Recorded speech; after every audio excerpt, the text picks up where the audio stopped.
नमस्कार. माझं नाव अथर्व देशमुख. लेखक शरद गोगटे सर यांची आपण त्यांच्या ग्रंथगप्पा या पुस्तकावर आधारित मुलाखत घेत होतो आणि हा मुलाखतीचा दुसरा भाग आहे.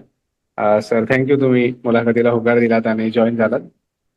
सर, तुम्ही पुस्तकात उल्लेख केलेला आहे की तुम्ही 1975 साली प्रकाशन व्यवसाय सुरू केला, तर त्याबद्दल सांगू शकाल का? त्याबद्दल सांगतोच, पण हम्म. त्यापूर्वी मुखपृष्ठांबद्दलचा एक प्रश्न तुम्ही जो मगाशी विचारला होता, हो हो हो. त्याला धरून मला काही सांगावंसं वाटतंय ते हो, सांगतो. नक्की. हो. मुखपृष्ठ म्हणण्यापेक्षा आवरण हे मुळात हो आलं ते आतल्या छापलेल्या पानांचं किंवा पुस्तकाचं रक्षण करण्यासाठी म्हणून आलं. त्याच्यावर हो हळूहळू पुढल्या गोष्टी यायला लागल्या. आणि मी मग त्यावेळेला म्हटल्याप्रमाणे 1930च्या सुमाराला त्याच्यावर चित्र यायला लागली. तर हो सुरुवातीला पुस्तक म्हणजे पुस्तक आकर्षक व्हावं हा मूळ हेतू आवरणांचा. आणि त्यासाठी सुंदर आकर्षक अशा स्त्रीचं चित्र त्याच्यावर साधारणपणे यायला लागलं. पण पुढे हळूहळू असं लक्षात यायला लागलं की पुस्तकाच्या आशयानुसार विषयानुसार वरचं चित्र असावं. मग त्याच्यात वेगवेगळ्या प्रकारांनी ती चित्र यायला लागली. अलीकडे बऱ्याच ठिकाणी ज्याला अमूर्त ऍबस्ट्रॅक्ट म्हणता येईल अशी सुद्धा कव्हर्स केलेली असतात. ह्या सगळ्याबाबत मला एकच म्हणावंसं वाटतं की अक्षररचना कशीही असो, म्हणजे रेखांकनाचा काही काही बरेच प्रयोग होतात, तसे काही असो किंवा पूर्ण अमूर्त असं चित्र असो, पुस्तकाच्या मुखपृष्ठावरचं शीर्षक हे स्पष्टपणे वाचता यावं, सहजपणे वाचता यावं, दिसावं असं असलं पाहिजे. म्हणजे त्याच्यात उगाचच त्या रेखाटनात आपलं शीर्षक शोधावं लागता कामा नाही वाचकाला, किंवा ते पुस्तक शेल्फावर असताना ते दिसलं पाहिजे आणि टायटल दिसलं पाहिजे, हे महत्वाचं आहे. या संदर्भात आणखीन मला थोडस सुचवावंसं वाटतं की काही प्रकाशकांनी असे प्रयोग केलेले आहेत की ती जे एक ठराविक रचना त्यांच्या मुखपृष्ठांची असायची की ज्यामुळे हे पुस्तक त्या प्रकाशकाचं आहे असं लक्षात यायचं. उदाहरणार्थ पेंग्विन्सची सुरुवातीची पुस्तकं ही भगव्या रंगाचे काही पट्टे आणि काही पांढऱ्या रंगाचे पट्टे आणि त्याच्यावर काळ्या रंगात ठसठशीतपणे लिहिलेलं शीर्षक असं हो स्वरूप असे. हो. तसंच मला आठवत आहे, म्हणजे व्हिक्टर गोलान्स म्हणून एक पब्लिशर होता. त्याचं हम्म. संपूर्ण त्याची कायम हार्डबाउंड पुस्तकं असत आणि त्याचं जे वेष्टन असे ते अगदी पूर्ण पिवळ्या रंगातलं असे आणि त्या पिवळ्या रंगावर ठळक काळ्या अक्षरांमध्ये शीर्षकाचं नाव असे. त्यांनी बरीच फार चांगली चांगली पुस्तकं प्रसिद्ध केलेली आहेत.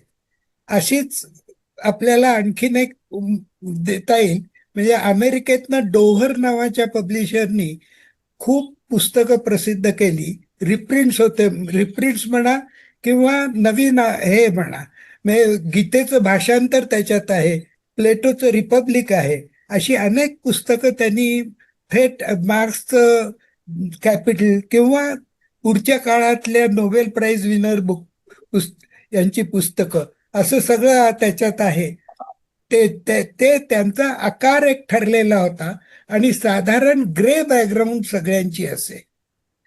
पण ते पुस्तक बघितलं की हे डोव्हरचं आहे हे लक्षात. म्हणजे प्रकाशक स्वतःची आयडेंटिटी एस्टॅब्लिश करण्यासाठी सुद्धा हो कव्हर्स वापरू शकतात. हो. आणि सर, मराठीत काही अशी उदाहरणं आहेत का की? मराठीत मला फारशी काही आठवत नाहीत, पण मी स्वतः हा प्रयोग केला होता. हो मी साहित्यमाला नावाचं एक माझी मोठी कल्पना होती ती. त्यातले 10 टायटल्सच झाली. त्याच्यात नवनीत, अ, डोंगरीच्या तुरुंगातील आमचं 101 दिवस वगैरे काही पुस्तकं होती. तर त्या सगळ्याला एक कव्हर असे, ते म्हणजे हिरवा सबंध, हिरवी शेड वरपासून खालपर्यंत, आणि त्याच्यात एक 2-3 फुलं, त्यातलं एक फुल उंच, असं फक्त तयार केलेलं होतं. आणि ते मी दाही यांना वापरलं. पण पुढे माझी ती योजनाच बारगळली आणि राहिलं. तर आणि आपण त्याबद्दल बोलत होतो की तुम्ही 1975 साली हा. प्रकाशन व्यवसाय सुरू केला त्याबद्दल. त्याच्या पूर्वी 1963 साली मी ग्रंथ व्यवसायात आलो, आणि तो काहीसा अपघाताने आलो. अपघाताने आलो असं मी म्हणतो, कारण मी त्यावेळेला MA आणि LLB केलेलं होतं. घरात वकिली होती आणि हं, प्राध्यापकीची आवड होती, आणि त्याच्या जोडीला मी साधना साप्ताहिकात नियमितपणे लिहित असे. त्यामुळे पत्रकारिताची हौस होती.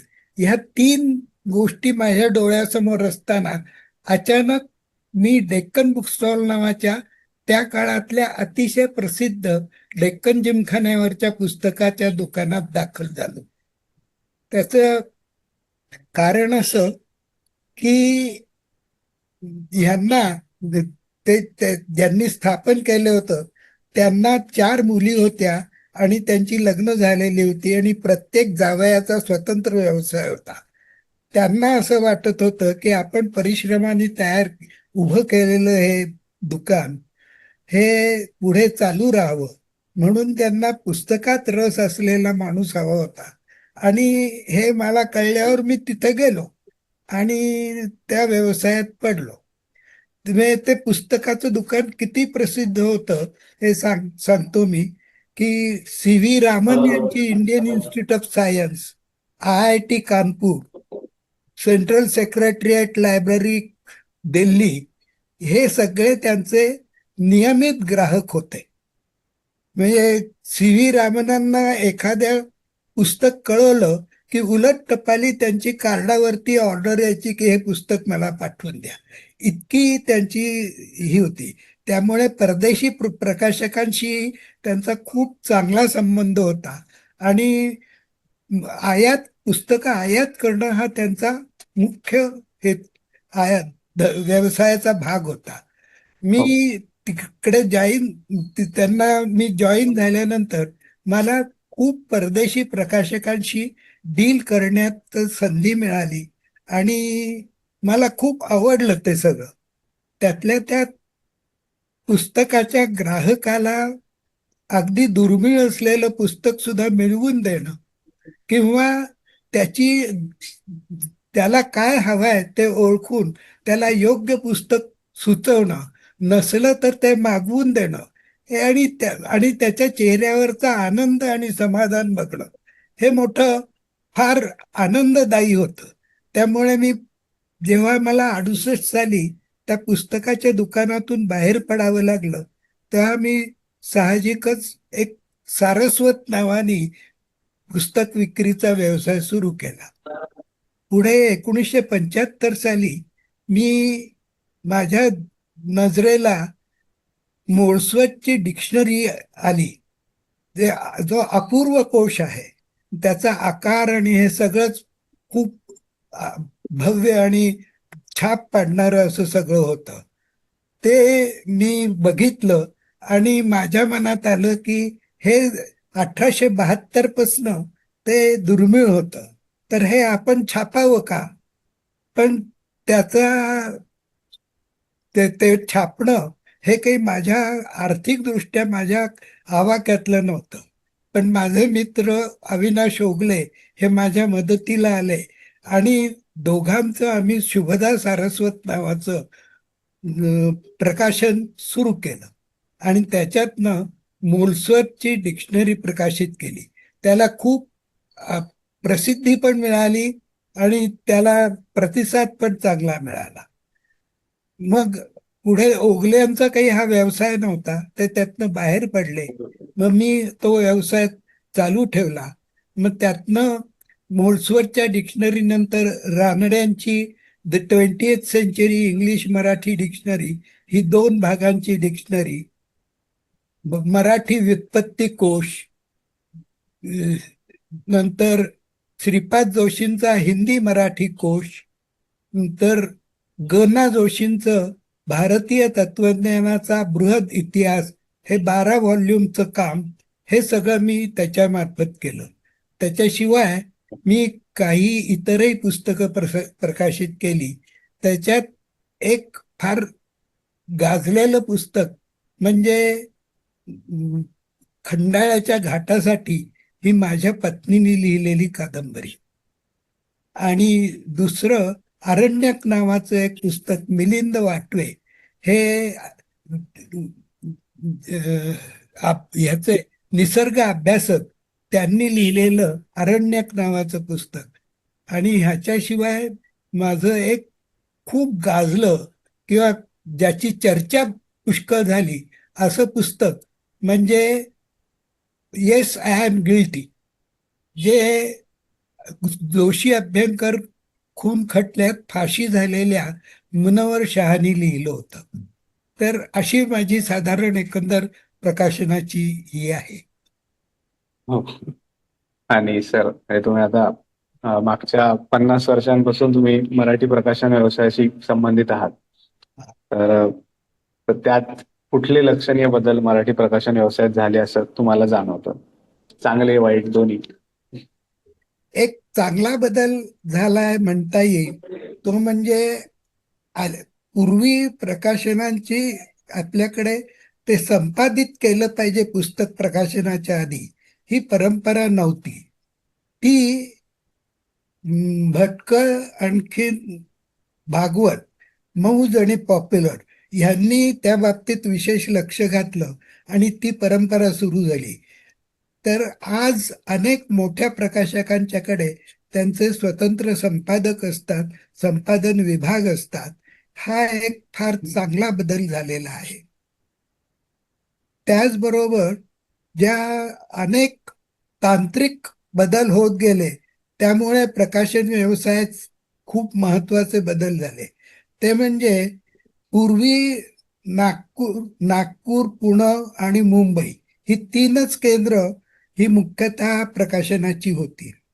पण आता DTP आणि इतर तंत्र उपलब्ध झाल्यामुळे तालुका आणि जिल्हा पातळीवर सुद्धा पुष्कळ पुस्तक प्रकाशक उभे राहायला लागलेले आहेत.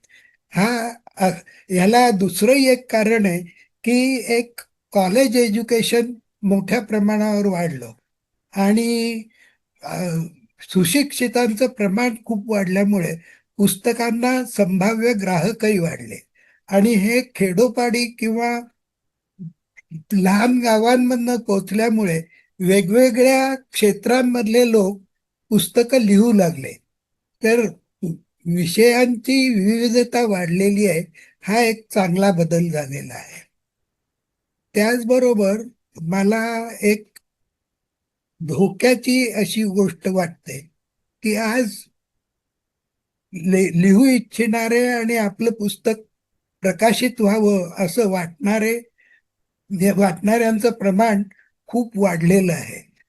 आणि त्यामुळे पुष्कळ जण आपले पैसे घालून पुस्तकं प्रकाशित करतात.